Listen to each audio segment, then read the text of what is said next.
যেই রান্না তুমি করতে পারো না, সেই রান্নাতে তুমি যতই ঘি ঢালো, সেই রান্না কিন্তু খেতে একদমই ভালো লাগবে না। আসসালামু আলাইকুম গাইস, সবাই কেমন আছেন?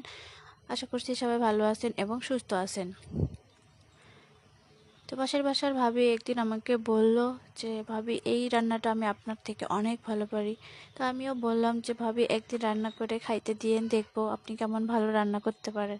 তো যেই কথা সেই কাজ। তো একদিন ভাবি আমাকে রান্না করে দিয়ে গিয়েছে খাওয়ার জন্য।